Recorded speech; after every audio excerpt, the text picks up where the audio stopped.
Antonio, ¿cómo estás? Buenas noches. Buenas noches. Estamos para empezar el masterclass de talleres para trabajar habilidades emocionales en niños y adolescentes. ¿No es así? Sí, Procedo a presentarme. Soy el psicólogo Miguel Jaimes, eh, psicoterapeuta Gestalt. Y bueno, ya en el campo de la psicoterapia vengo trabajando cerca de 12 años y dentro de ello también he tenido bastante experiencia trabajando con niños, tanto en el abordaje desde instituciones educativas como también en el ámbito clínico.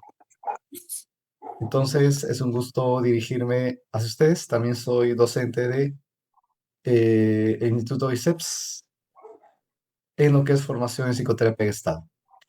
Y el día de hoy vamos a tocar el siguiente tema, que es talleres, pero desde el enfoque gestal para trabajar habilidades socioemocionales, tanto en niños como en adolescentes. Bueno, entonces, con bastante entusiasmo, empezamos este primer tema, que es la propuesta de desarrollar talleres desde el enfoque gestal para trabajar habilidades socioemocionales con niños y adolescentes. En primer lugar, quisiera que dediquen unos segundos a mirar estas tres imágenes que ustedes tienen presente y traten de analizar qué características observan en la forma de trabajar, cómo están distribuidos los participantes, eh, qué abunda más, pizarras de proyector o qué otras cosas están ahí presentes, cómo está la distribución de los participantes dentro de una sala de taller y de manera breve y espontánea me pueden dar sus opiniones.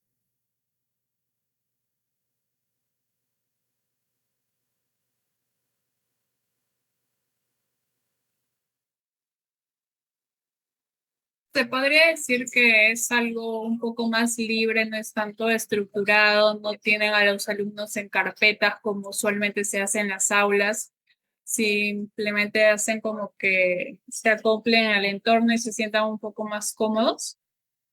Sí, Antonet, tú has mencionado una palabra, pero que tenemos que analizarlo con más detalle. Eh, el taller sí tiene una secuencia. Todos los talleres en Gestalt, sea para niños, adolescentes, adultos, tienen una secuencia. Sin embargo, cuando en unos minutos les explique la estructura y las instrucciones, estas sí, o sea, disculpe, las actividades y las instrucciones, estas sí se podría decir que no ofrecen una estructura, porque lo que se busca es una toma de conciencia más espontánea. Y sí, correcto, Antoinette. Bien, ¿qué más pueden observar?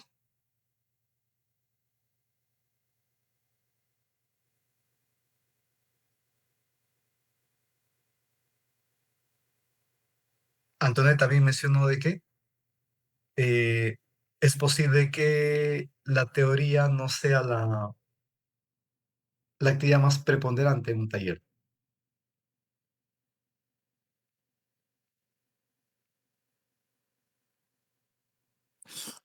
Buenas noches, profesor. ¿Cómo está, Juan José? Bueno, en relación a las imágenes, en los talleres generalmente tienen que ser dinámicos, nada estructurados, pero sí orientados a un fin. Es correcto, Juan José. Sí, partimos con una finalidad. Otra vez les comento y en unos minutos lo vamos a revisar con más detalle. Si hay una secuencia, aunque las actividades, como ustedes han mencionado, son más lúdicas, de movimiento, de interacción, especialmente con niños más pequeños, fíjense, predomina bastante el arte. Puedes valerte también de muchos otros recursos materiales, como por ejemplo juguetes, juegos de mesa. Si ustedes ven en la imagen de la parte izquierda, que es para una población un poco mayor, quizá adolescentes o niños o también con niños, muchas veces los talleres gestálticos no requieren de una mesa.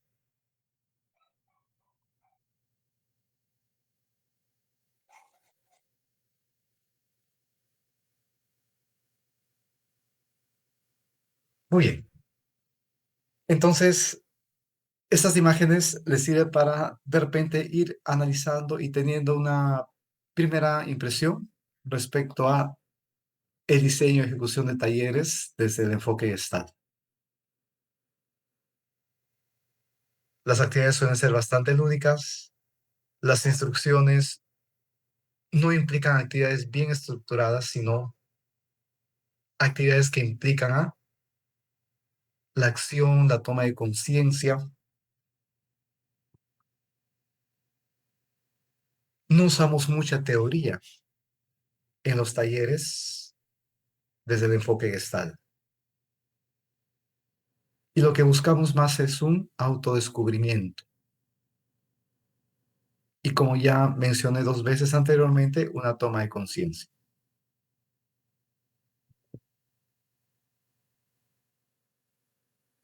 A ver, acá hay unas respuestas por el chat.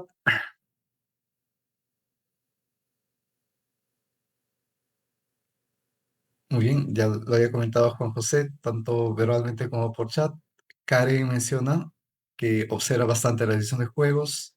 Hay bastantes mecanismos didácticos para el aprendizaje. Es correcto, Karen. Muy bien. Entonces, en primer lugar, antes de meternos de lleno a descubrir cómo es el desarrollo de un taller gestáltico dirigido a niños y también dirigido a una población de adolescentes, primero quisiera comentarles qué es un taller gestáltico. Dentro de el espacio de un taller, el principal objetivo es promover una experiencia vivencial de encuentro, aprendizaje y crecimiento. Que este espacio, que es social, porque los talleres se hacen en grupos, genere sostén, creatividad y redes que permitan salir del aislamiento. Durante las actividades propuestas en el taller, pueden abrirse vivencias, pues otro aspecto importante que es necesario tomar en cuenta en la ejecución de un taller es que podemos plantear una actividad que tiene una instrucción específica, pero muchas veces no se sabe a dónde va a llevar esta actividad, qué es lo que va a abrir y más adelante qué es lo que va a permitir cerrar. Dentro de el cúmulo de vivencias en el aquí y ahora del tiempo-espacio que se comparte en este contexto que es el taller.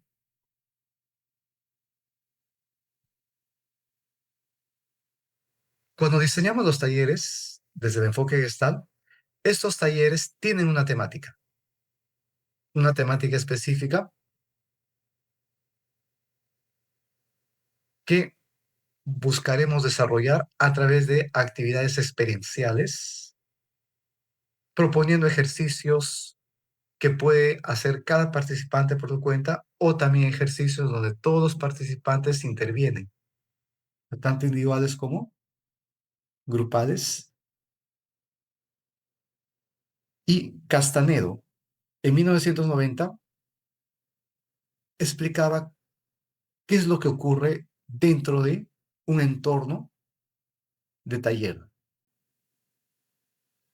En un taller se favorece la comunicación con uno mismo y con los demás. Y algo muy importante también que siempre debemos tomar en cuenta es que el taller debe ofrecer a los participantes un espacio seguro y confiable. El taller no debe ofrecer un espacio de miedo, de angustia, de temor. Más bien es un espacio de invitar a participar. Por eso es que cuando vamos a diseñar el taller, tenemos una fase previa. Nosotros como directores de ese taller, donde vemos los pormenores del ambiente donde se va a desarrollar. Si es que es necesario contar con una sala alfombrada, cojines, es importante que este taller ofrezca la confidencialidad necesaria, pero también la ventilación, la iluminación, algunos muebles que ofrezcan comodidad a los participantes. Si van a tener que realizar alguna actividad gráfica, de repente es necesario tomar en cuenta tener apoyadores. Si es que se va a usar algún elemento audiovisual, también comprobar de que se escucha adecuadamente, que se coloque en un lugar específico que no interrumpa la libre circulación de los participantes dentro del recinto.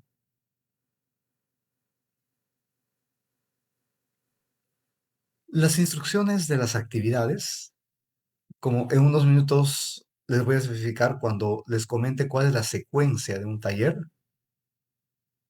usualmente suelen ser de expresiones artísticas, actividades de movimiento o de manipulación de algún objeto, juguete, etcétera, pero que esas actividades están bastante alineadas con la temática que se quiere trabajar. Por ejemplo, ¿quieres trabajar autoestima? ¿Quieres trabajar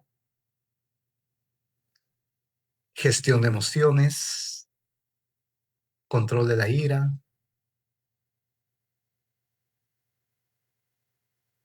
reparación del self, entre otros? Las actividades que tú escojas deben estar encaminadas a trabajar esa temática. Entonces, controlamos los aspectos del espacio que sea confiable, porque un espacio confiable permite a los participantes entrar en contacto con su estructura conocida, con sus propios aspectos conocidos, y también, ya les había comentado hace unos minutos, no se sabe con qué se puede encontrar, porque es posible que emerja situaciones del fondo. O sea, en Gestalt conocemos esto de lo que es la figura y fondo. La figura es aquello que nuestro sistema consciente se enfoca en el aquí y ahora.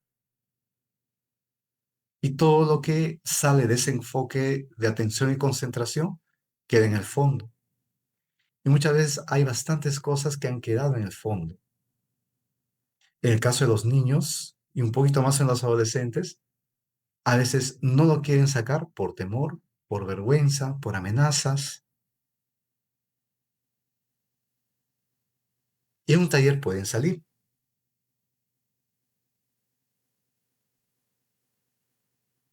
Asimismo, un taller desde el enfoque de la psicoterapia gestal propicia el darse cuenta y desarrolla las propias potencialidades de cambio. Promueve que cada uno de los integrantes del taller generen nuevos recursos que les permitan adoptar una actitud responsable y activa ante la propia vida y un contacto pleno consigo mismo y con los demás.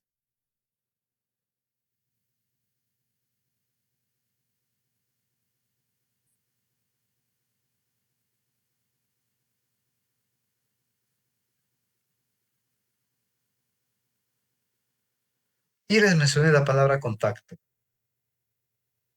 ¿Qué es el contacto? Para entender desde el enfoque gestal el contacto, es importante mencionarles brevemente tres conceptos: el self o el yo, el campo, que viene a ser el entorno, y la frontera del yo. que viene a ser esa estructura que separa al campo del self. Y les hago la pregunta, ¿qué parte de nuestro organismo representa esa frontera del self, esa frontera del yo? A ver, opiniones.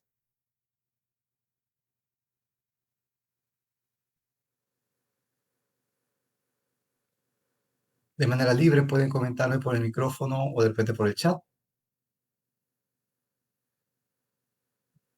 Una parte específica de nuestro organismo que es bien visible. Todo el mundo lo ve. Y que viene a ser la frontera entre el campo, que es el entorno, y el self, el yo.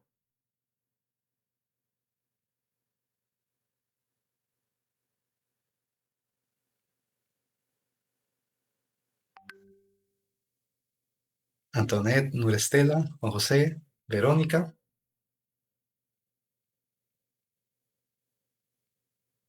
Karen.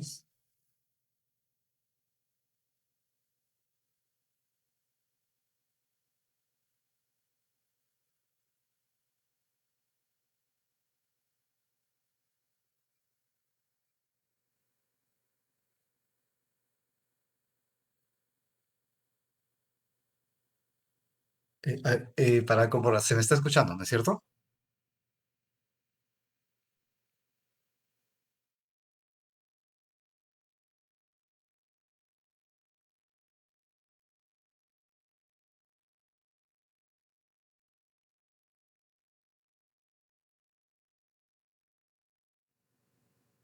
Ahí, correcto, Antoinette. Antoinette, gracias por la confirmación.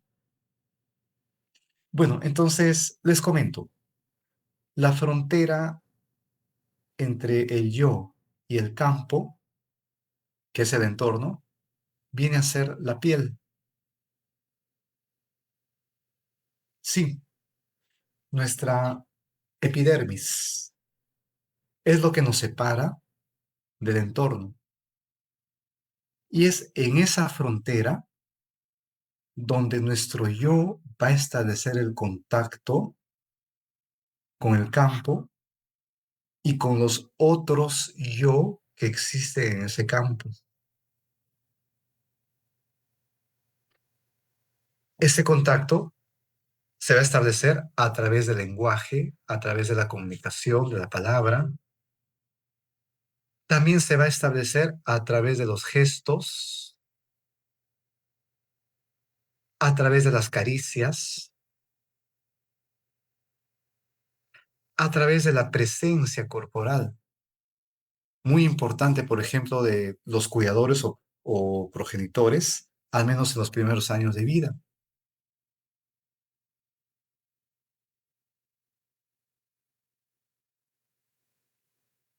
Eh, Verónica, los sentidos también se encuentran en terminaciones nerviosas dentro de la dermis y permiten conocer el mundo. Sí, es cierto.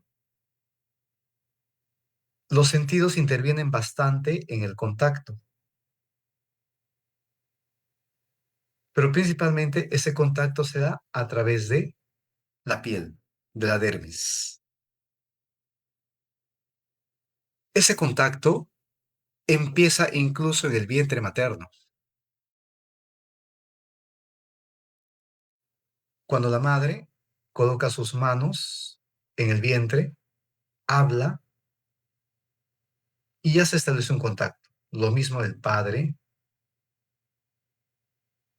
En el nacimiento, cuando la madre abraza al bebé, le da de lactar, le canta, le habla, el padre también.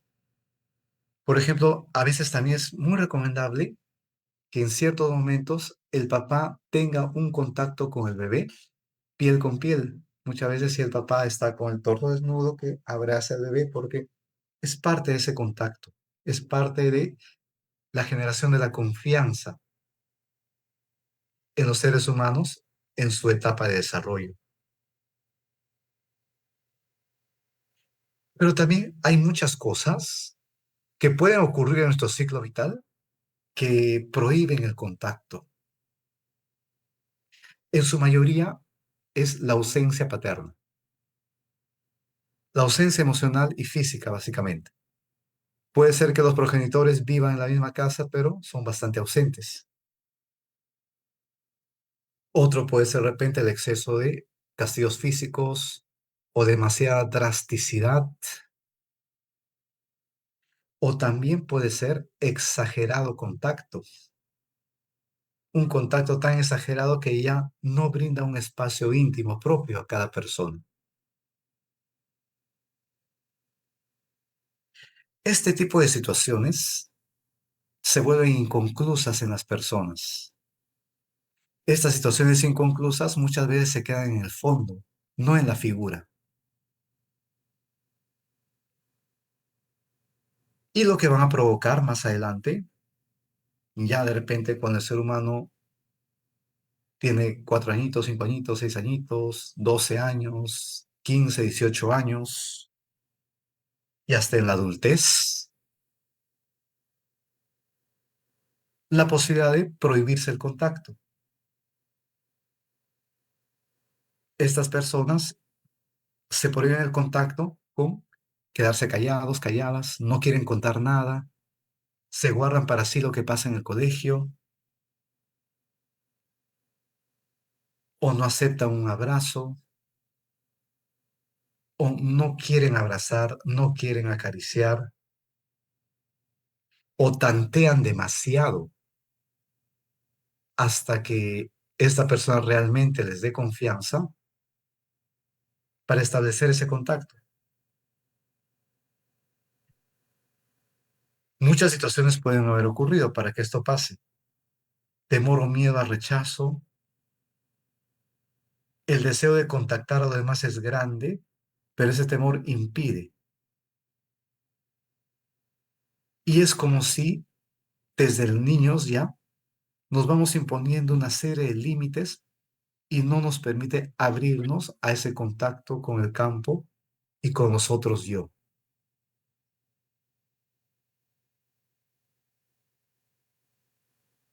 También tenemos otra posibilidad, el exagerado contacto, el yo en continuo contacto con el mundo. Puede verse a muchas cosas, puede verse de repente quizá también a carencias afectivas por parte de los padres o que no se establecieron adecuadamente los límites y reglas durante la infancia, la niñez. Entonces, esta persona tiene una exagerada búsqueda de contactarse. Tiene que estar, tiene que sentirse acompañada, le da pavor quedarse sola, le da pavor cuando los papás la dejan en el colegio, llora,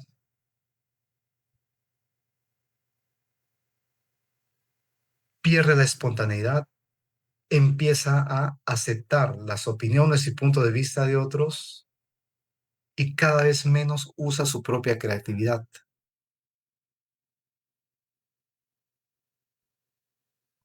Llega un punto a los 12, 13, 14 años que le es difícil distinguir o le es difícil establecer un claro límite entre el ambiente y su propio yo. ¿Cómo entendemos un contacto auténtico? Un contacto auténtico con lo que sentimos.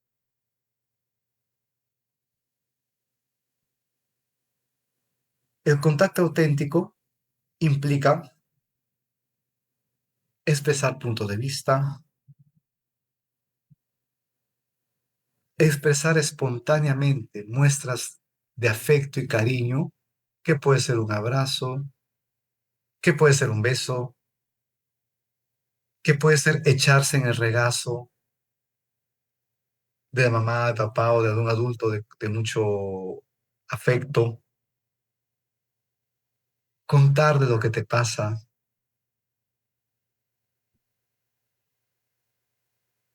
Implica espontaneidad, libertad, son claras tus metas respecto a los demás.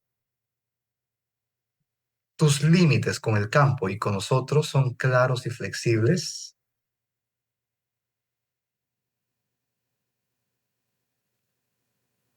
Y ese contacto estimula la creatividad, estimula la confianza,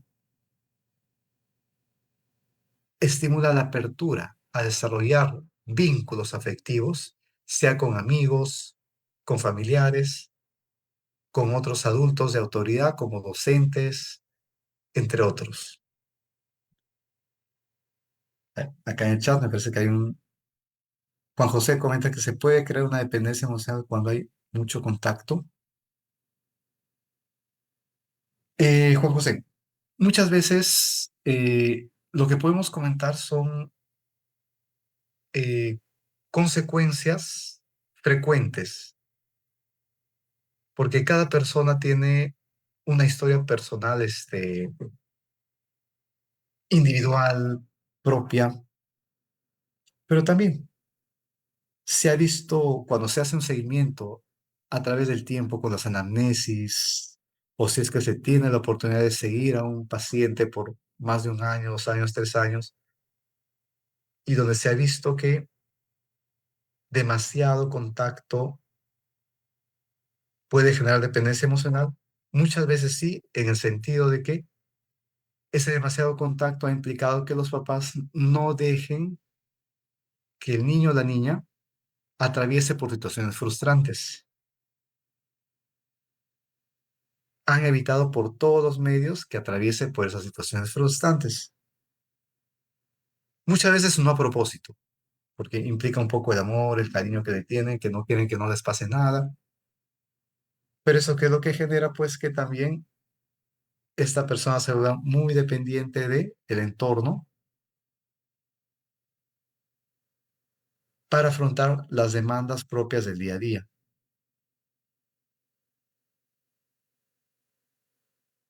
Bien, les he comentado este concepto del contacto porque en los talleres que realizamos se trabaja bastante la estimulación del contacto, la recuperación de un contacto autónomo, libre, claro, flexible, creativo.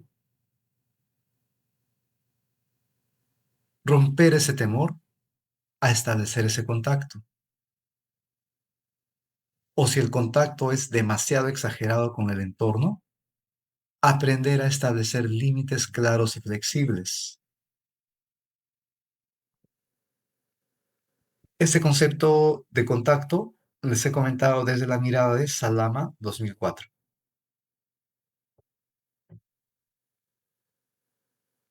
Y bien, ahora quisiera comentarles qué secuencia tiene un taller Gestalt. Después de comentarles esta secuencia, ya vamos a poder desarrollar qué temas se trabajan con niños y adolescentes dentro de un contexto de taller. Un taller en psicología, en psicoterapia Gestalt, tiene 4 etapas: caldeamiento, contacto, darse cuenta y cierre. De todas estas 4, las más amplias en el tiempo suelen ser contacto y, en segundo lugar, darse cuenta. Les explico cada una de estas secuencias. El caldeamiento. El caldeamiento también se puede entender como calentamiento, que vienen a ser actividades de inicio dentro del taller. Pero quisiera que no se confunda con dinámica rompehielo. No tiene nada que ver. No tiene nada que ver con las dinámicas rompehielo. El calentamiento viene a ser una actividad que predispone y prepara a los participantes a desarrollar la segunda fase, que es el contacto. Es decir, una actividad que estimula la formación de figuras dentro del fondo, que estimula que determinadas situaciones en la siguiente fase del taller emerjan. Entonces, un caldeamiento incluye un saludo cordial, incluye una breve explicación de lo que va a tratar el taller e incluye una actividad pequeña específica que no es una actividad rompehielo, o sea, por ejemplo, no es Simón dice, no es la estatua eh, ni la barca se hunde, ni la papa caliente, no. Es una actividad menos compleja que las actividades de contacto y que ya dejan abierto en el participante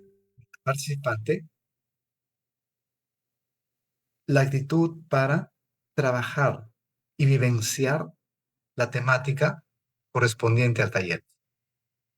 Por ejemplo, si lo que tú quieres trabajar es gestionar emociones, una actividad de caldeamiento podría ser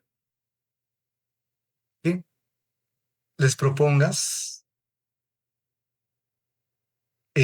a cada uno, por ejemplo, que empiece a imaginar cómo es el rostro de una persona cuando está molesta, cómo es el rostro de una persona cuando está triste, cómo es el rostro de una persona cuando está con cólera, cómo es el rostro de una persona cuando está con vergüenza,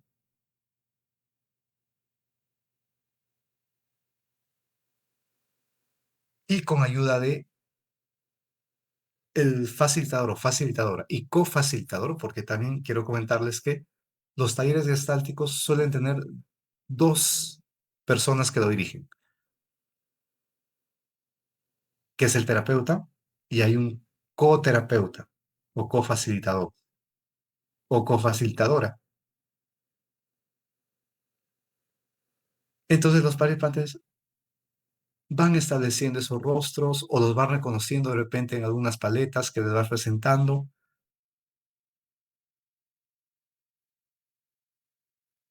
y por ahí un poco ya vas abriendo la posibilidad de que luego en la vivencia, que es la segunda fase, la fase del contacto, se plantee una actividad vivencial experiencial en función al objetivo planteado. Si el objetivo planteado es gestión de emociones, por ejemplo, ya les había mencionado que en los talleres gestálticos no se les suele dar teoría. Muy brevemente puedes explicar, pero la teoría no es preponderante, sino lo que se busca es una actividad que logre, a través de la experiencia, el movimiento, un darse cuenta de los participantes. Usualmente suelen ser actividades de dibujo, manipulación de juguetes, plastilina, arena, la caja de arena, que en unos minutos les voy a mencionar. Usualmente la actividad de contacto suele durar algo de 30 minutos, 30, 40 minutos. No suele ser una actividad académica, es una actividad más lúdica, una actividad experiencial más artística usualmente. Terminada esa actividad, viene la tercera fase, que es una fase crucial y fundamental, el darse cuenta. En los adultos, y también puede funcionar en los adolescentes, este darse cuenta implica invitar a los participantes a sentarse en círculos. Y cada uno va mencionando qué es lo que ha ido vivenciando en la actividad anterior de contacto, de qué se da cuenta, y conforme cada participante va mencionando, también va abriendo tomas de conciencia en los otros participantes. Y muchas veces no es necesario que se siga la secuencia de el de mi derecha va hablando, va hablando, va hablando, no, sino a veces cualquiera puede tomar la palabra porque le resultó un eco lo que dijo la otra persona. Le resultó un eco en sí mismo. En el caso de niños, esta actividad de darse cuenta no es tanto dialogal, sino también es lúdica. Y muchas veces suele ser a través del dibujo. Se les invita a dibujar qué es lo que han vivenciado. O se les invita de repente a contar un cuento, una historia sobre lo que han vivenciado y lo van mencionando o lo van mostrando a todo al resto de participantes.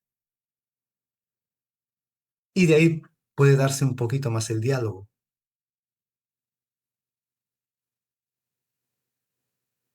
Y la cuarta fase es el cierre. Y en psicoterapia gestal, el cierre no es un mero ¿qué aprendiste el día de hoy? ¿Qué te llevas el día de hoy? Muchas gracias por tu participación y nos vemos la siguiente semana. No, el cierre también implica una actividad, pero tiene que ser una actividad muy poco compleja, pero que permita cerrar aquellas cosas que se abrieron en la tercera fase, que es el darse cuenta. Por eso que el darse cuenta tiene una duración bastante similar a la del contacto. Incluso se puede decir que es una de las fases más ricas del taller. Pero una vez que se ha dado todo ese cúmulo de darse cuentas, tenemos que cerrar y procurar de que no se vayan con esas cosas abiertas. Y esas actividades de cierre pueden ser actividades simbólicas que permiten cerrar, ¿no? Por ejemplo, una actividad podría ser, ahora imagínate que tus manos cobran una actitud sanadora, sóplalas, frótalas. Imagina que te pasas tus manos por todo el cuerpito, cerrando y dando una pequeña calma a todo lo que te has dado cuenta el día de hoy. Otra actividad de cierre que se suele hacer más con adolescentes, por ejemplo, es la madeja humana. Les pide que todos se pongan en fila, agarrados de la mano, y uno de los participantes de uno de los extremos se va dando vueltas como si se enrollaran, como si cada uno se vaya enrollando, y al final todo el grupo queda como si estuviera enrollado con una madeja, y dicen, este es el círculo de confianza, el círculo de todas las personas que apreciamos y que nos apoyamos y que mutuamente nos vamos a dar esa energía y ese calor. Entonces, miren, son actividades, no son muy complejas como las actividades de contacto o darse cuenta, pero son actividades muy significativas que permiten que la persona cierre el proceso que abrió y vivenció en la fase de contacto. Y después de esa actividad de cierre, recién se da la despedida cordial. Muy bien, hasta acá. ¿Podrían comentarme un poquito sus consultas, dudas o acotaciones respecto a la secuencia de un taller gestáltico y lo que se había mencionado de Salama y de Castaneo anteriormente? ¿En qué consiste? Quedo atento a sus comentarios.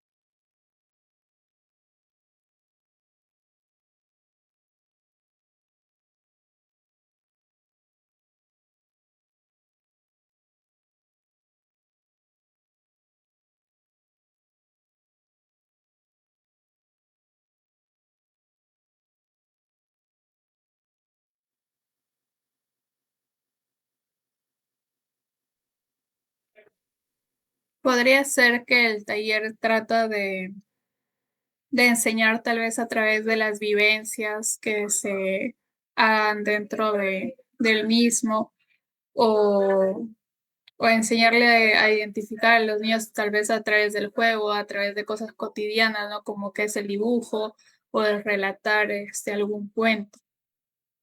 Sí, Antoinette, un poco tu percepción va en esa línea que, y lo que tú comentas me sirve para también especificar que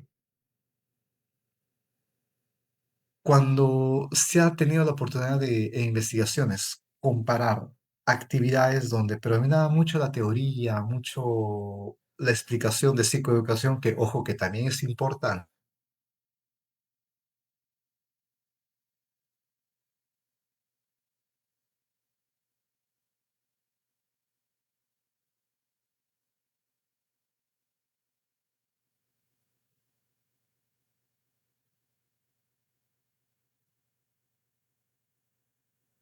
Profe, No, Estela, adelante.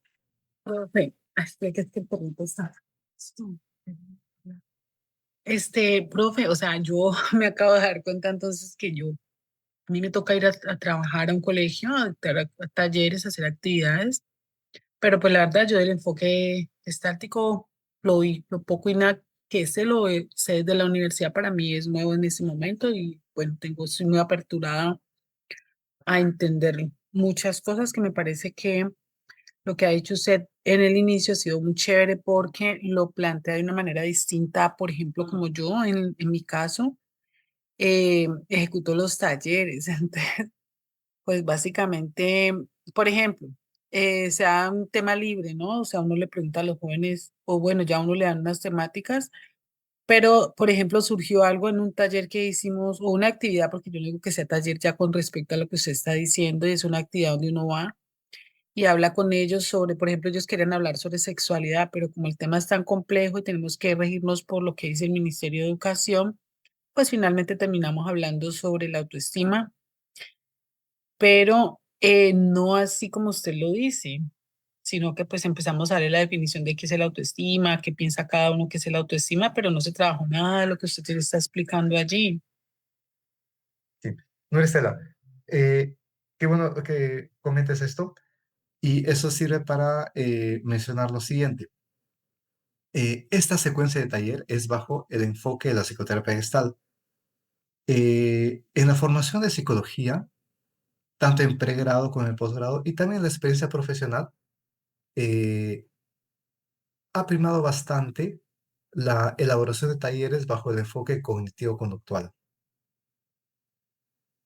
Y en ese enfoque cognitivo-conductual, por ejemplo, sí hay en la parte de inicio, que no es lo mismo que el caldeamiento, en la parte de inicio hay un saludo cordial, lectura de los objetivos, una dinámica rompehielo, o también conocida como dinámica de animación e integración.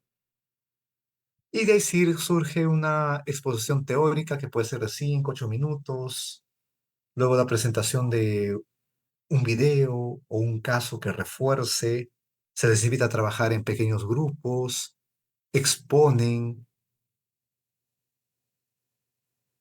Y después de esa actividad viene la fase de retroalimentación, con preguntas como ¿qué aprendí el día de hoy? ¿Qué te llevas con esta sesión? O esa retroalimentación lo podemos hacer a través de algunas encuestas que le dejamos, ellos van respondiendo y con ellos se hace el cierre. Y ojo, no está mal, no, Sí, esa es porque la manera, también, por ejemplo, como yo lo hago. sí, y no está mal, Sí. no está mal. Lo que quisiera que ustedes diferencien es que son diferentes enfoques, ¿se entiende? Son diferentes enfoques en la psicología. Sí, claro, yo entiendo eso. Cada uno tiene En- su particularidad en su finalidad, Ujú. dependiendo de lo que define su enfoque teórico en la personalidad de cada ser humano. El enfoque de la psicoterapia gestal prefiere lo vivencial, porque en lo vivencial, en lo experiencial, es que realmente te encuentras. y realmente le das un nombre a aquello que estaba ahí. Y otro aspecto muy importante que un taller gestáltico tiene es el experimento. O sea, cuando hablamos de experimento es cuando, pese a que hemos preparado el taller, tomando en cuenta cuál es la temática, hemos organizado bien el ambiente donde se va a desarrollar el taller, la secuencia, etcétera, pero no sabes con qué se va a encontrar el participante. Y para eso también tenemos que estar bien atentos con lo que se va a encontrar, porque a veces pueden haber llantos o expresión de cólera, o que el participante no quiera seguir porque algo que estaba en el fondo salió, una situación inconclusa salió. Por eso es la importancia en un taller gestáltico de tener un coterapeuta, porque ese coterapeuta ayuda principalmente en este tipo de situaciones.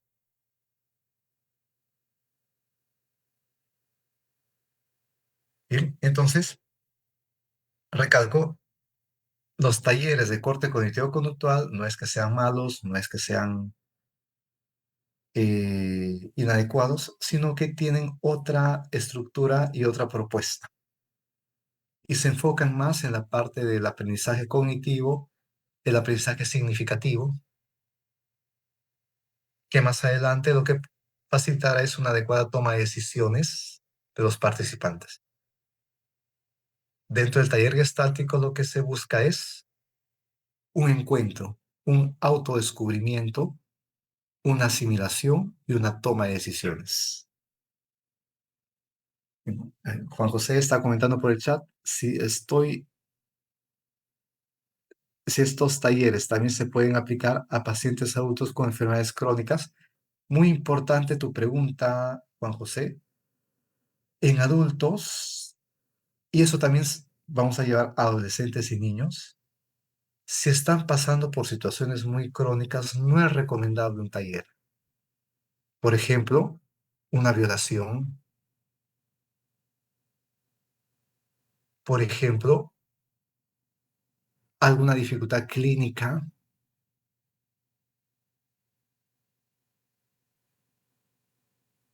O que hayan hecho un brote psicótico, no es recomendable.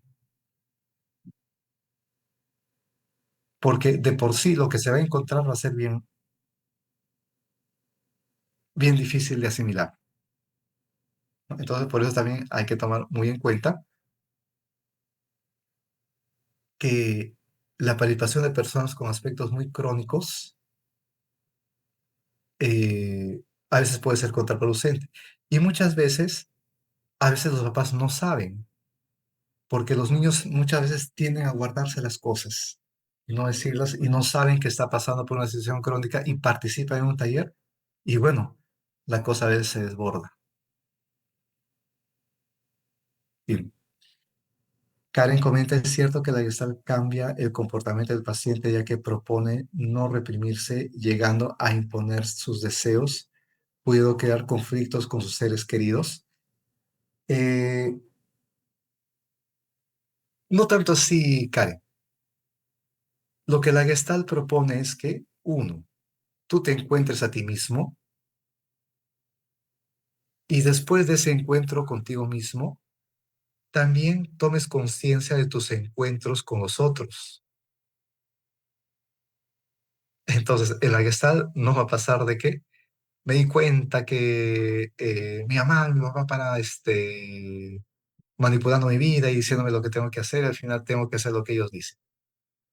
Y no es que después de la terapia va a ir y le va a gritar y se va a poder pelear o no, sino que después de ese darse cuenta, también se le invita a analizar y a vivenciar cómo sería el encuentro con el otro. ¿Qué implicancias tendría a través de un entrenamiento asertivo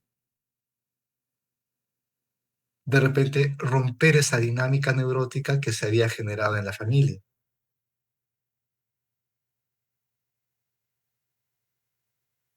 Y muchas veces, si los seres queridos quieren mantener esa dinámica, pues definitivamente va a haber un conflicto. Pero la idea, pues, no es aumentar ese conflicto, sino ayudarles a que ese conflicto se resuelva de una mejor manera. ¿Se entiende, Karen?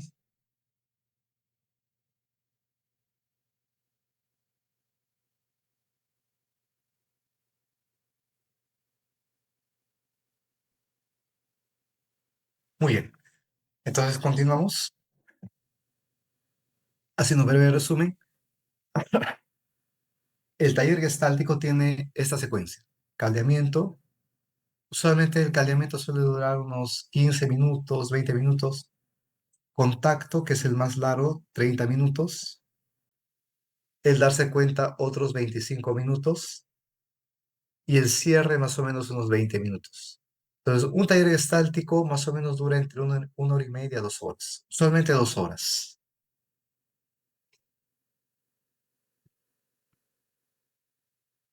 Otro aspecto importante que también es necesario que les comente, que en un taller gestáltico, dada también la complejidad de los temas con los cuales uno se puede encontrar en la fase de contacto, no es recomendable que la cantidad de participantes sea numerosa.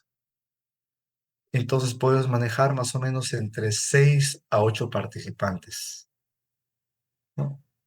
Y en el caso de adolescentes o adultos, de repente entre 8 a 12.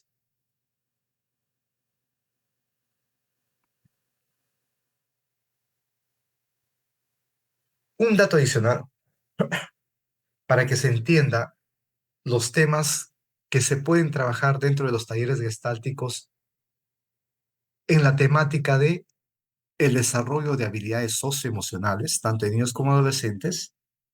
Quisiera comentarles cuáles son las etapas de desarrollo planteadas por Gordon Allport. Gordon Allport plantea estas etapas. Voy a mencionarlas brevemente, luego las explico. Identidad corporal, identidad del self y el apego, autoestima con el apego, extensión del yo, autoimagen, el self como agente racional, esfuerzo del proprium. Proprium también es un otro término en latín con que se designa al yo. Autonomía funcional, multiculturalidad y diversidad de habilidades diferentes. Empecemos primero con la identidad corporal, que va muy de la mano con la identidad del self. Estas dos etapas, identidad corporal e identidad del self, empiezan desde que el niño nace. El niño o la niña nace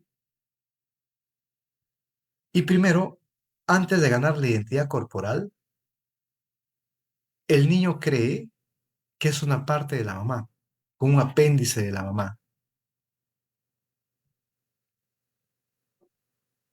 No capta que es un cuerpo completamente independiente.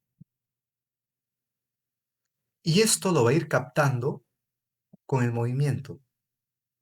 Conforme vaya descubriendo sus manos, luego descubre sus pies y pretende agarrarlos, hasta incluso succionarlos.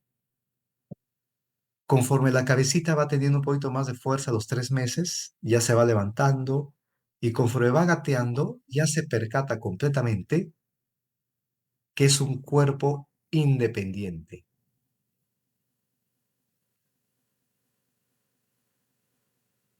Luego, paralelo a que se le ha ido formando la imagen corporal y la identidad de que es un cuerpo independiente,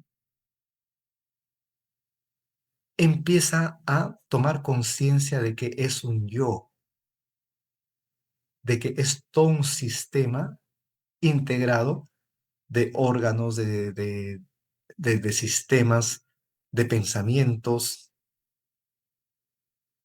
¿Por qué? Porque incluso se da cuenta que tiene un nombre. Entonces los bebés, más o menos a los 6 meses aproximadamente, ya reaccionan a su nombre. Cuando menciona su nombre, voltea. Y eso ya es el inicio de la conciencia del yo.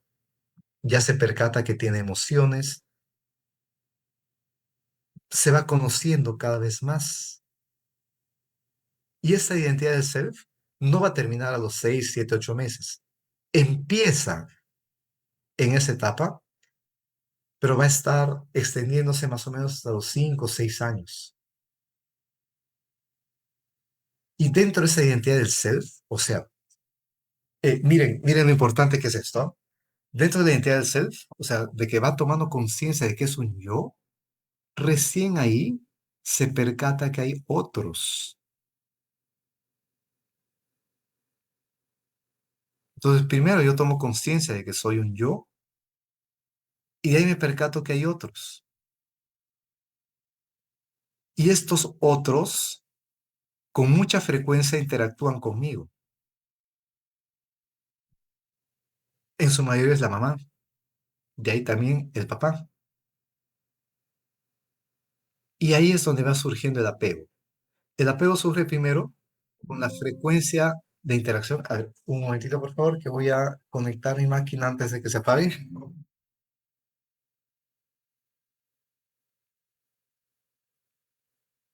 Bien. Entonces, tienes a esos otros que constantemente están interactuando contigo, porque te dan de comer, te cambian cuando el pañal está sucio, te hacen cariño, te cargan, te conversan, juegan contigo, te hablan. Y primero, tú te percatas que son importantes para tu supervivencia y asocias que de ellos depende tu supervivencia. De ellos depende alimentarte, estar higiénico, estar abrigado.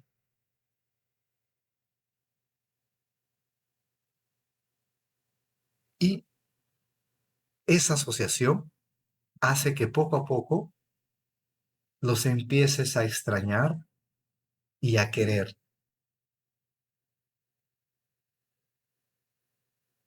Y esto se va a concretar en la cuarta etapa, que es la extensión del yo, que voy a explicar después.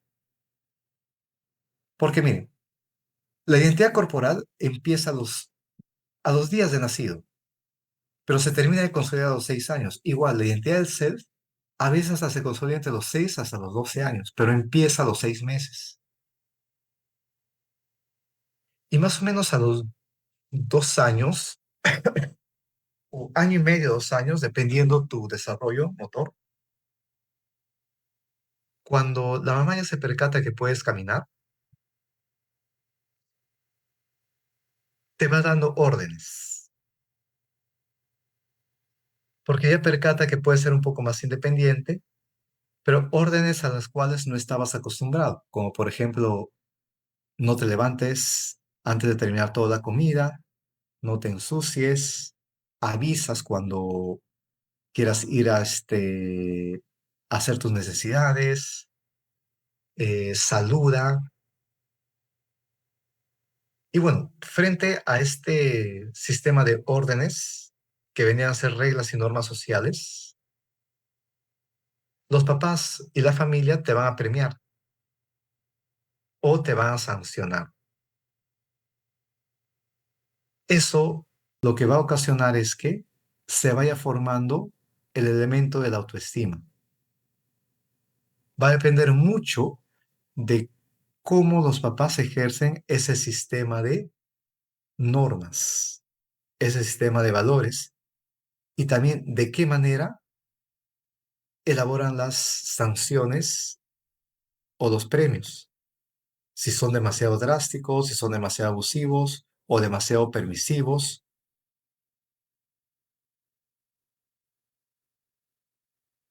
Y bueno, el apego empieza desde los 6 meses, se mantiene a los 3 años y a los 3 años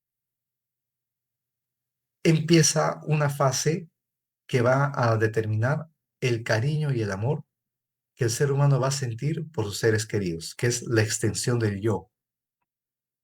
Especialmente a esas personas que han estado muy presentes y que han sido clave para su supervivencia, simbólicamente el niño, la niña, le regala un pedazo de su yo. Le regala un pedazo de su yo a su mamá, a su papá, o a quien haya ejercido esos roles, o sea, a los cuidadores, y de repente también a otras personas cercanas. Y al regalarle un pedazo de tu yo, empiezas a quererlo, a quererla. Y vas a buscar su afecto, su cariño, vas a buscar sus caricias, sus palabras, su cercanía. Por eso que en la adultez y en varias culturas en la humanidad, cuando un ser querido muere, las personas decimos frases como, contigo se fue mi vida, contigo se fue una parte de mi ser. Y es como un recuerdo de lo que hicimos cuando estábamos a los 3 años, o sea, esa extensión del yo, es darle a esa persona ese pedazo de mí. Y con eso, como les comento, es donde empieza el amor. Luego, a partir de los 6 años, cuando ya la identidad corporal, o al menos la imagen corporal está bien definida, porque ya somos conscientes de que tenemos cabeza, cuerpo, tronco, hombros, brazos, manos, caderas, piernas, pies,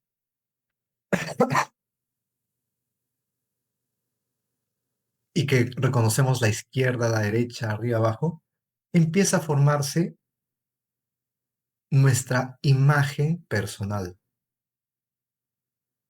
lo que creemos que somos. Es lo que cuando cerramos los ojos y pensamos en nosotros mismos, surge esa imagen en la mente. Muchas veces esta autoimagen se acerca bastante a la realidad. En otras ocasiones se aleja de la realidad y eso no es tan adecuado. Esa autoimagen no solamente basta con la imagen corporal, también intervienen los estereotipos, los prejuicios, los patrones culturales que emite tu entorno.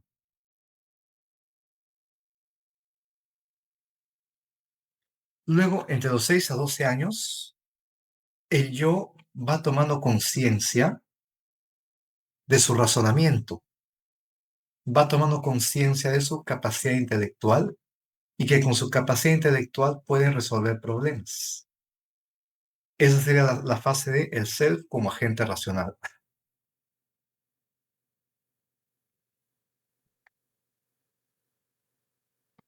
Luego, más o menos entre los 11 a 12 años, surge la fase de el esfuerzo del propio. Como ya les comenté, propio es una palabra en latín que significa yo.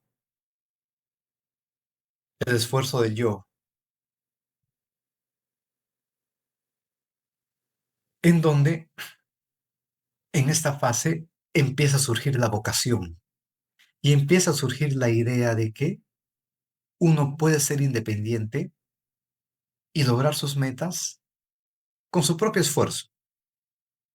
Pues se ha consolidado, por ejemplo, el razonamiento concreto, el razonamiento abstracto, la inteligencia, la motricidad, e incluso por más que tengas algunas deficiencias motrices o discapacidades, igual surge este esfuerzo del propio, aunque eso también va a depender bastante de la interacción con el entorno. Si es que el apego ha sido inadecuado por la ausencia de los padres o padres demasiado castigadores o porque había abuso físico, etcétera, altera bastante esta fase del esfuerzo del propio o el esfuerzo del yo, pues la persona no se va a sentir capaz.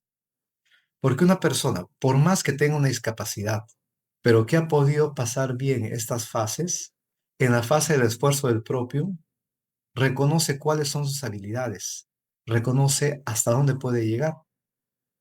elabora plan A, plan B, plan C frente a las dificultades. Aunque también sabe reconocer hasta dónde puede llegar. Esto lo que le va a llevar más adelante es más o menos, terminando la adolescencia, a que surja la autonomía funcional. En el esfuerzo propio, muchas veces los adolescentes ya se creen muy autosuficientes. A veces es un poquito necesario, porque les ayuda a ganar independencia. Pero en la autonomía funcional, aprenden que muchas metas las pueden lograr por su cuenta, por su esfuerzo y por su disciplina, pero que también necesitan algo de ayuda del entorno. Entonces es un dar y recibir. Y con esto son conscientes de que son parte de una comunidad y son parte de un hábitat.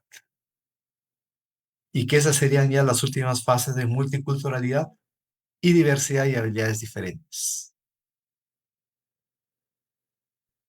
Bien, ¿qué les pareció esta propuesta de desarrollo planteada por Gordon Alt?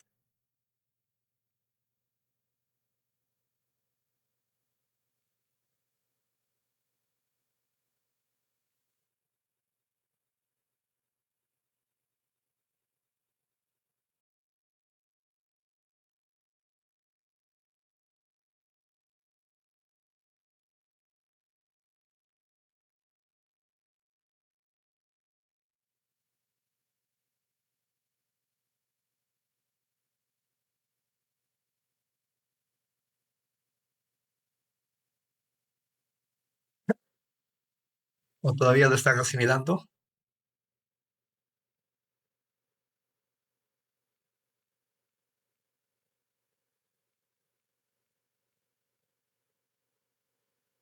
Muy bien.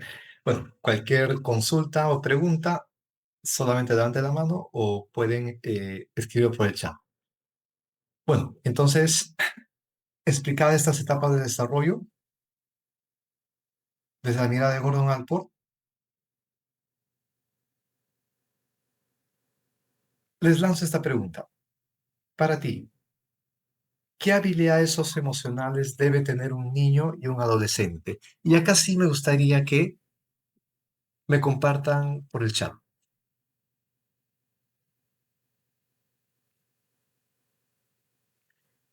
¿Qué habilidades socioemocionales debe tener un niño y o un adolescente?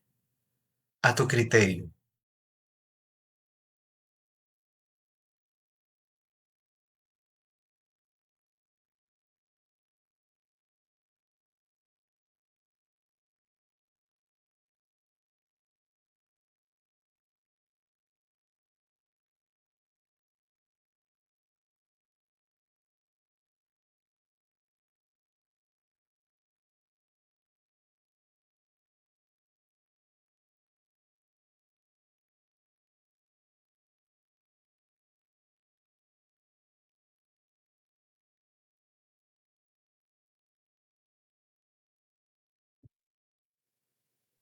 Bien, acá hay una respuesta. Karen comenta autocontrol.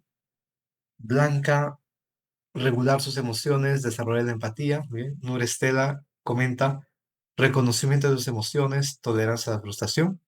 Sí, gran parte de lo que están comentando puede estar dentro de las habilidades que se pueden trabajar con niños y adolescentes. A ver, ahora veamos una siguiente pregunta. Esto ya no me lo tiene que comentar, sino es una reflexión. Por acá Juan José también está comentando autocontrol. Nurestela agrega interacción con su grupo de pares. Muy bien. Bien, y en función de tu respuesta, si tú le preguntaras directamente a un niño o niña y o a un adolescente, ¿qué habilidades socioemocionales podrías desarrollar o afianzar? ¿cuál sería su respuesta por parte de ellos? A ver, imagínate a esos niños, niñas o adolescentes con los cuales trabajas en tu centro de labores o de repente interactúas en tu familia o en otros entornos. ¿Te darían la misma respuesta que tú has planteado en el chat?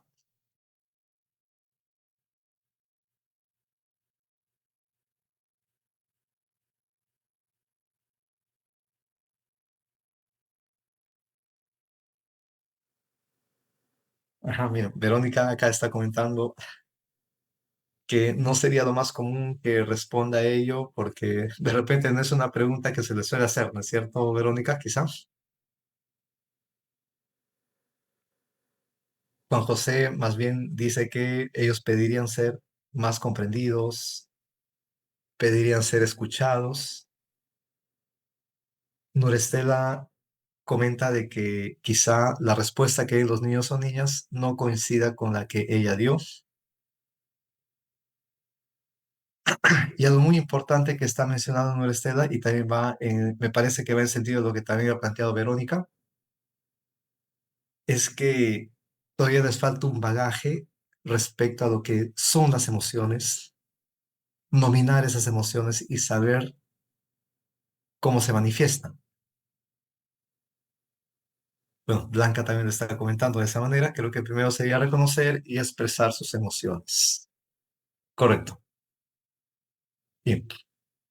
Bueno, dentro de nuestra experiencia en el trabajo con niños y adolescentes, y un poco parafraseando a Oaklander en 1992, acá tenemos algunas habilidades socioemocionales que se suelen trabajar y fomentar en los niños. Y de repente aquí está gran parte de lo que ustedes han mencionado. Manejo de la frustración, control de la ira, saber esperar turnos, dialogar sin interrumpirse, expresar sus deseos, manejo de la ruptura o separación, la solidaridad y el compartir, el aprender a proteger su integridad y también su propiedad privada. Esto último, por ejemplo, muy importante, fomentar este tipo de habilidades en el caso de pleitos, cuando en esos pleitos con sus padres implica maltrato físico, tener esa habilidad de decir, si quieres tomar mi borrador, primero pídeme prestado, no lo tomes así, sin decirme nada. Eso es, por ejemplo, proteger la propiedad privada.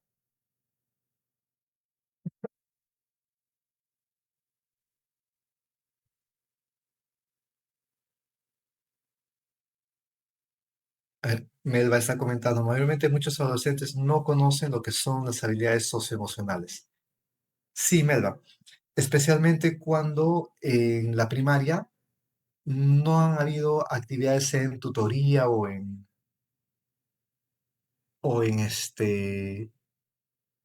a través del trabajo psicopedagógico que les hayan tocado esos temas, ¿no? Ahora, respecto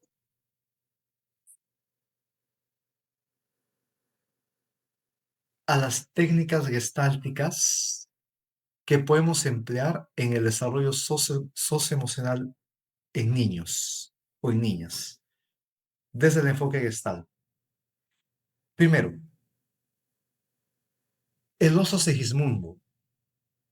El oso Segismundo fue planteado por Fritz Perls, ya más o menos en la década del 50-60, y consiste dentro de, no solamente en el ámbito de los talleres, también en las sesiones de terapia,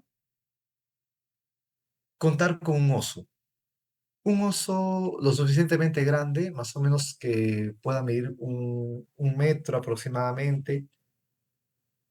No necesariamente puede ser un oso, puede ser un peluche de otra temática, que podemos tomarlo como una actividad del taller y sirve principalmente para la expresión y liberación de emociones. Porque los niños con mucha carga afectiva guardada, por ejemplo, rencor o, o rabia hacia los papás, agarran el oso y empiezan a estrujarlo, empiezan a, este, a patearlo y pueden mencionar frases relacionadas en la relación con sus papás o con otras personas. El oso también muchas veces sirve con una canalización de las carencias afectivas, porque el niño lo adopta en el tiempo que dure el taller y lo cuida, lo abraza. También el oso Segismundo puede servir bastante para reparar. Por ejemplo, en la liberación de la carga agresiva hacia los papás, después se le puede decir, bueno, ahora que ya recibió todas las patadas, todos los insultos, hay que perdonar al oso, hay que sanarlo. Y por extensión, eso también podría darse hacia tu papá o hacia tu mamá. Entonces, miren, este tipo de peluches, la presencia de estos peluches, igual, si voy a retroceder rápidamente, cuando estuvimos al inicio de la presentación, en la parte derecha pueden ver ustedes la presencia de muñecos, marionetas, que están ahí, a la vista, en la ejecución de un taller.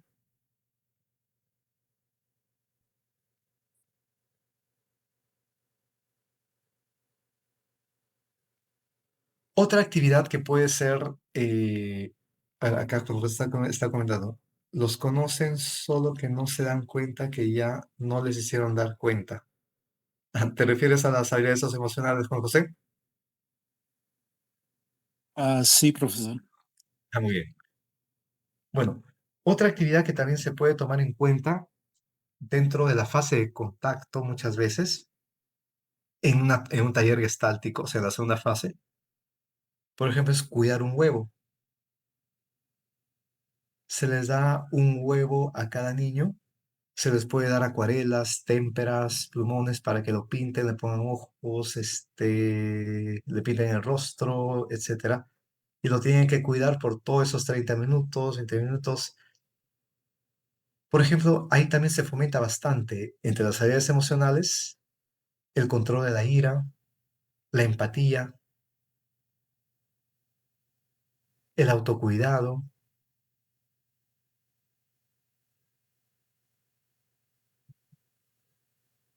En casi la mayoría de los talleres gestálticos, a veces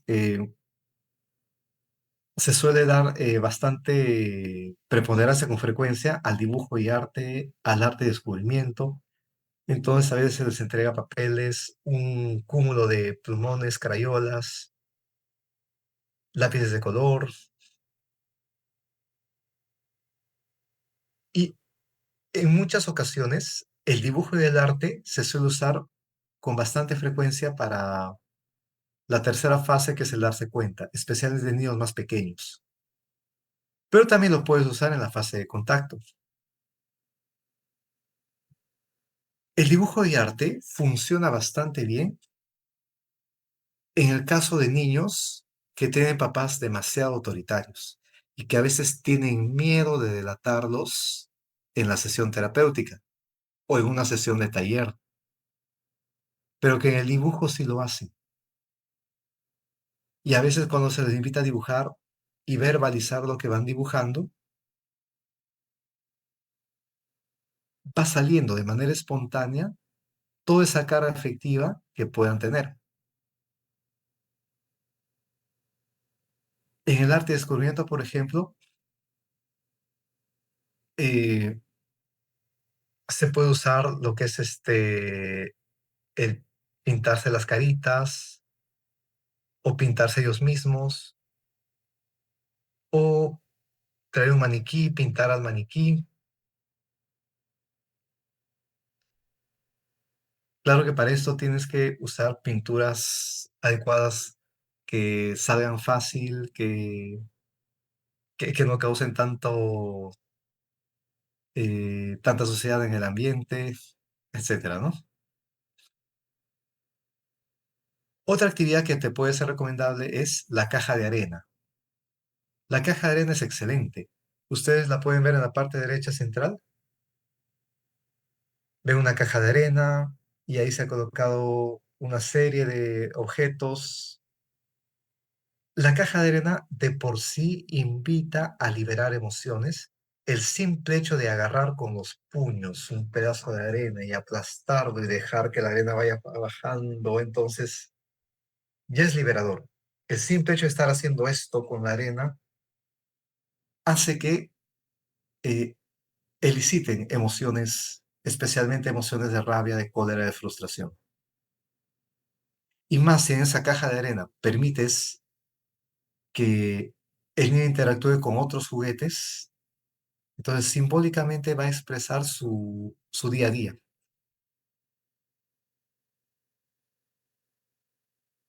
Te puede servir de muñecos cuando la figura del padre está dañada o la figura de la madre está dañada. Entonces, a través de el uso de muñecos o de repente de títeres, se puede estimular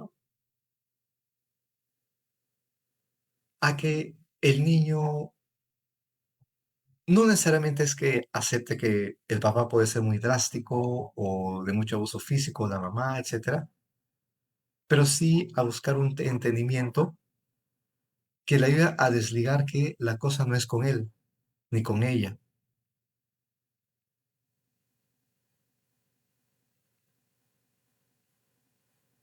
A desligar esta idea de amor-odio, que pueden ser mensajes que muchas veces los papás lanzan, y saber distinguir entre su yo y los mensajes de los padres. Que muchas veces, si lo quieres hacer de manera dialogal, a veces no te entienden o no lo comprenden. Pero el trabajo a través de los muñecos y los títeres es fenomenal.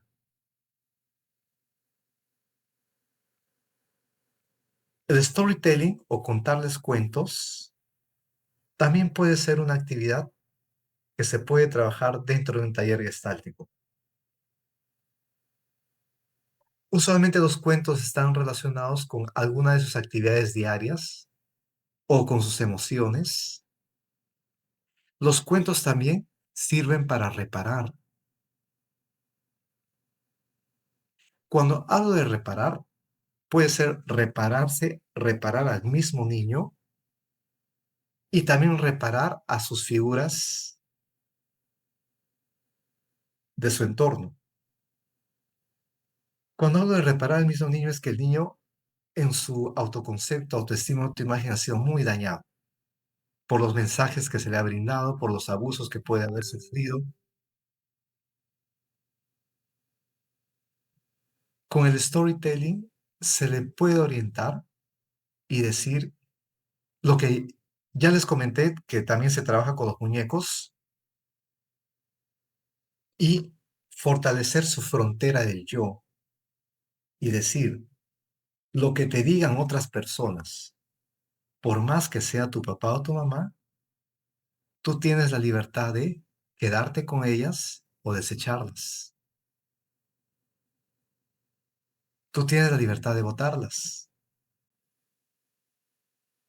No todo lo que te diga papá o mamá es bueno. Pero fíjense que si esto lo trabajas de manera dialogal con un niño pequeño, a veces va a ser difícil que te entienda. Pero si lo trabajas con muñecos, con cuentos, con títeres, sí lo va a comprender.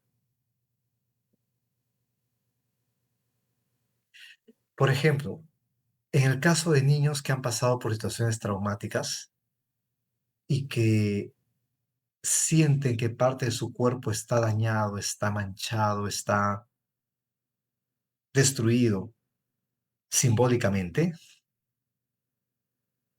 una actividad que suele ser conveniente es el dibujo de la silueta.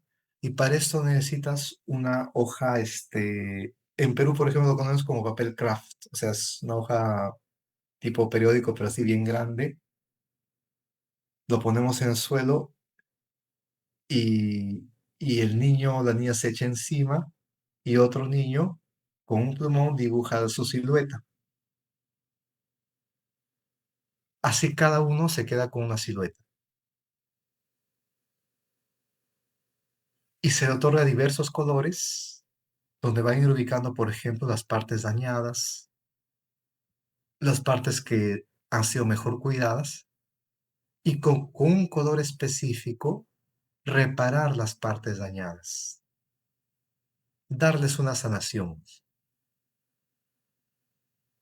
Este dibujo de la silueta funciona más en niños mayores de 8 años, porque requiere un poquito más de razonamiento. Entonces, otra actividad que se te propone es el círculo del espacio seguro para trabajar timidez, vergüenza o trauma. En este caso, lo puedes hacer de manera motriz, como también a través del dibujo. De manera motriz, por ejemplo, con el niño, nosotros como terapeutas le damos el ejemplo, abrimos los brazos, todos parados, y damos una vuelta con los brazos abiertos y se dibuja un círculo.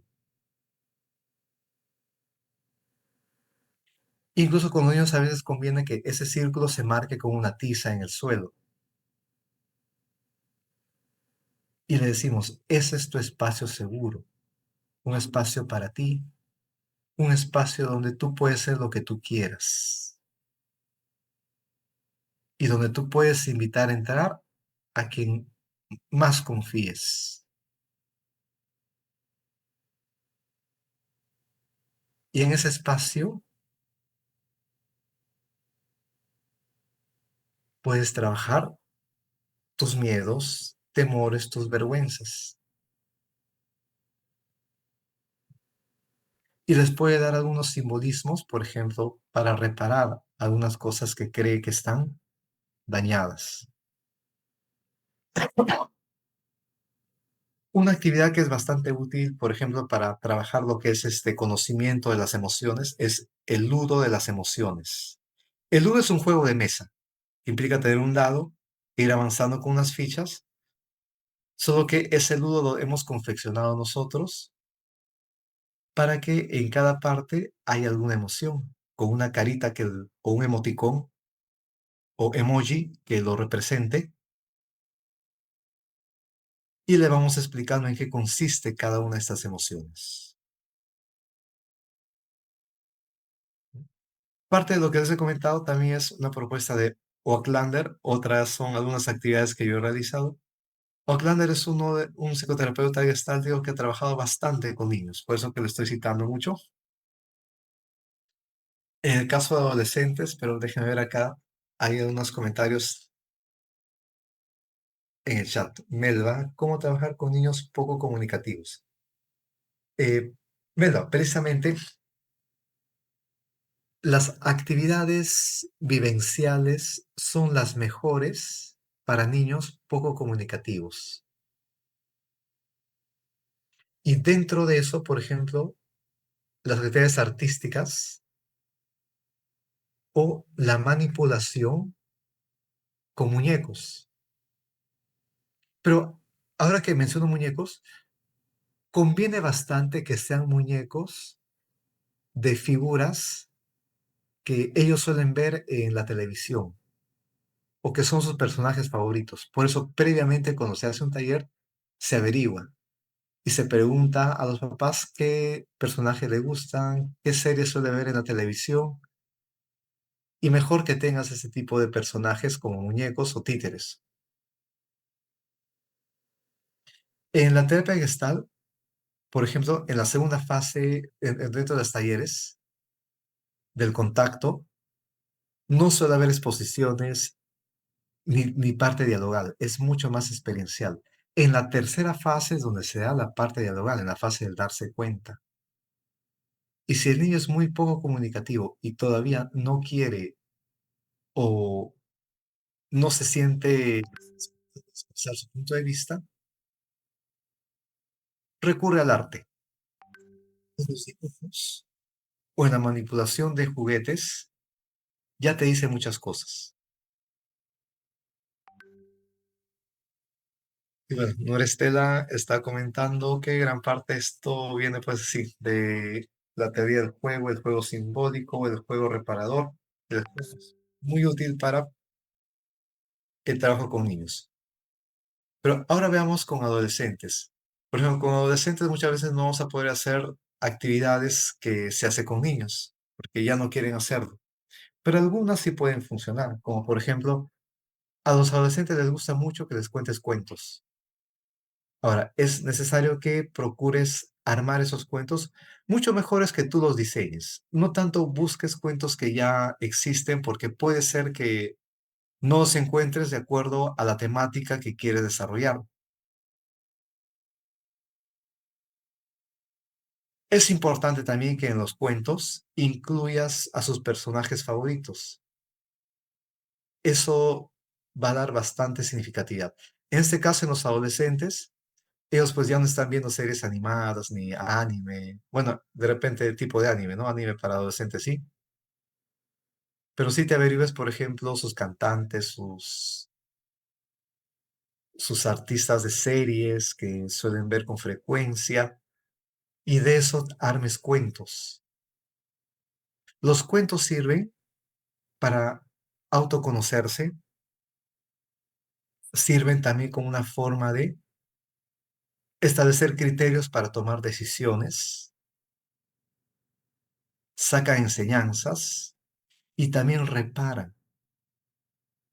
Dependiendo la temática que le pongas al cuento, muchas veces ayuda a reparar situaciones dañadas psicológicamente en el adolescente o en la adolescente. El dibujo de la silueta como forma de repararse también se puede hacer con adolescentes, principalmente situaciones traumáticas. Simbólicamente le invitas a repararse y le vas dando mensajes de que no fue su culpa,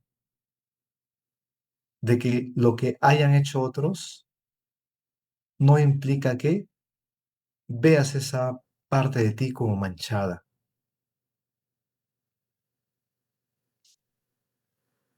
El círculo del espacio seguro también es una actividad que se podría extrapolar para adolescentes, el ludo de las emociones. Y algo, por ejemplo, que les gusta mucho a los adolescentes es canciones.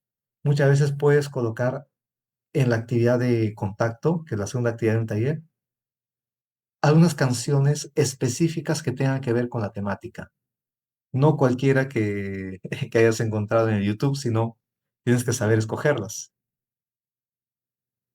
Esas canciones que sean de tu interés y te sirvan para el taller, dejas que los adolescentes escuchen y después de que escuchen las vivencien, las canten, para luego pasar a la fase de darse cuenta. ¿Qué se dieron cuenta con vivenciar, escuchar, analizar esas canciones?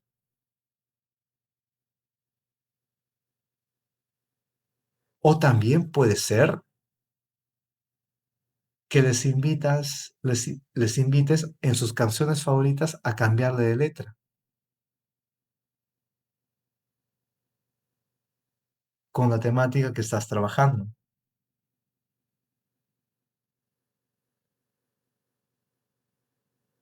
Una actividad que, por ejemplo, a mí me ha servido bastante es la dinámica del corazón, que les permite a los adolescentes diferenciar entre amor e ilusión. Se coloca un corazón o se les entrega un corazón a cada participante, un corazón de cartulina de color rojo, y luego se les va entregando unas etiquetas de acciones que harían un par de enamorados.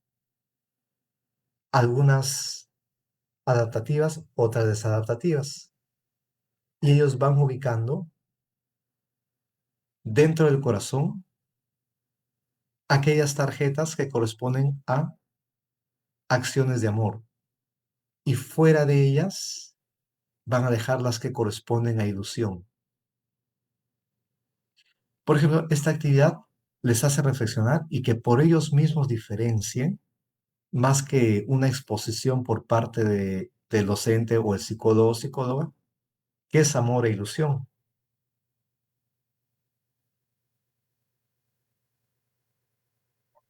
Una actividad que se trabaja bastante en Gestalt también es el diálogo de opuestos. Cuando, a manera de psicodrama, invitas a los participantes a dialogar con aquello que consideran que es contrario a su forma de ser. Por ejemplo, el participante dice que yo jamás me vestiría con esa ropa. ¿Bien? Entonces ahora dialoga como si fueras esa persona que se vistió así. Imagínate que la tienes al frente y eres tú. ¿Qué le dirías? Y después que terminó de mencionar lo que le diría, se le pide que se intercambie y ahora se convierta en esa persona. Y que ésta le responda a la primera interlocutora. Es como un psicodrama, como un monólogo.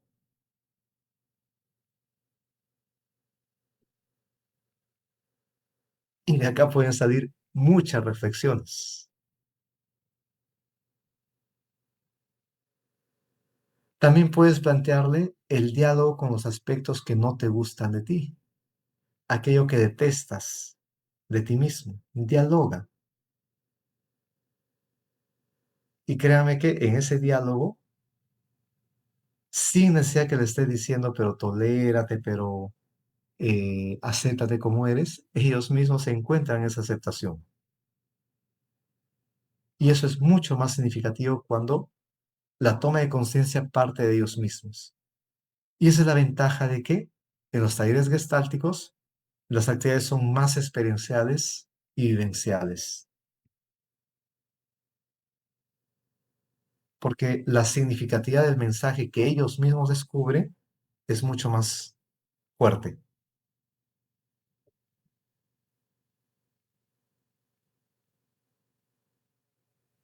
Y bien, esta actividad de qué te das cuenta suele ser la tercera fase del taller gestáltico. Y como ya estamos terminando también nuestra sesión, les pregunto a ustedes, ¿de qué se dan cuenta? No solamente de los temas que hemos mencionado, sino que ha hecho eco en ti lo que hemos hablado el día de hoy. Y ahora sí me gustaría algunas opiniones por parte de ustedes. Profe, pero esa pregunta va orientada a nivel personal, como persona o como el profesional que va a trabajar con los jóvenes o con los niños. Porque, por ejemplo, a nivel personal, pues yo me doy cuenta de que, bueno, hay otras cosas, otras herramientas que se pueden utilizar y que pueden ayudar muchísimo a los jóvenes, ¿no? Y que, bueno, no puede ser no tan magistral, sino que es más dinámico, que es importante no hacerlo de forma individual, sino ya con otra persona, porque pues si alguno entra en crisis, algún joven o algún niño, pues uno podría ayudar, ¿no? Y que hay, bueno, toda esa cantidad de herramientas de las que usted está hablando, pues digo yo, ¿no? Y a nivel personal, pues bueno, esto es un proceso para crecer también y para darnos cuenta que hay que trabajar muchas cosas internas también, ¿no? Digo yo, ¿no? De acuerdo a todo Sí, lo que he escuchado. muy importante, Estela, porque lo que tú estás comentando sirve para mencionar que en los talleres gestálticos los participantes no son los únicos que llegan al darse cuenta. También nosotros como terapeutas lo hacemos. porque cada cosa, especialmente en la tercera fase, en la fase del darse cuenta, lo que dice el participante hace eco en los demás y también hace eco en nosotros, porque también nos lleva a pensar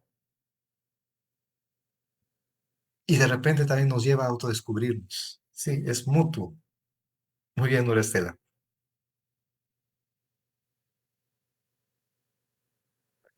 A ver, Juan José comenta de que hay ciclos que si un adolescente no cierra, lo arrastra toda su vida.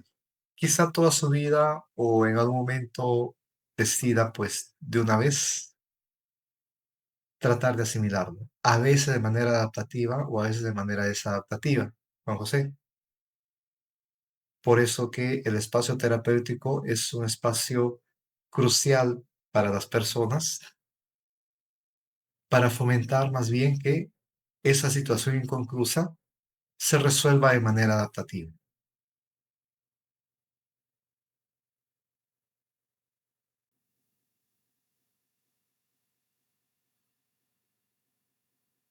Profe, una pregunta, no sé si me salgo del tema, bueno, en fin, porque ya creo que es como más avanzado. Y es que este tipo de actividades que ustedes desde la Gestalt proponen, o bueno, que se están llevando a cabo, son todas esas actividades, valga la redundancia, que están de moda hoy en día, que encuentra tu niño interior, que sana las heridas, las 5 heridas del pasado y eso. Mm, no, no es edad. Son Puede haber distintos. similitudes, pero la propuesta de la psicoterapia Gestalt es una propuesta que se ha ido trabajando desde la década de 50, 60, desde sus creadores, principalmente Fritz Perls. Sí, pero sí me De ahí acuerdo han de Chris. surgido otras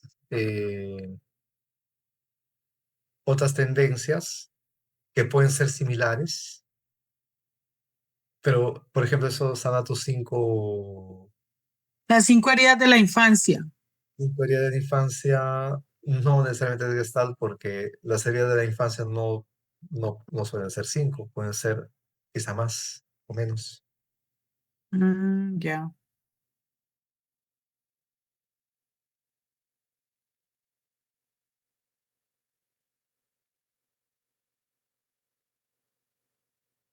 Muy bien, entonces ya estamos llegando al final de nuestra sesión. Una sesión bastante compleja porque en realidad he tratado de resumir algo que se trata en uno o dos módulos. Aprender un taller gestáltico tiene su complejidad y más si es en trabajo con niños, porque también se tiene que tomar en cuenta cuáles son las características de desarrollo de estos niños. Su contexto, que en la psicoterapia gestal llamamos campo. Y bueno, espero que haya sido de bastante provecho para ustedes la información.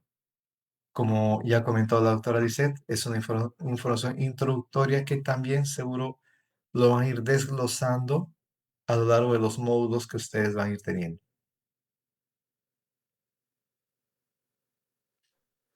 Ya, Melba ha comentado por el chat que el entorno familiar cumple un papel importante, importantísimo, Melba, importantísimo en el desarrollo del niño y el adolescente.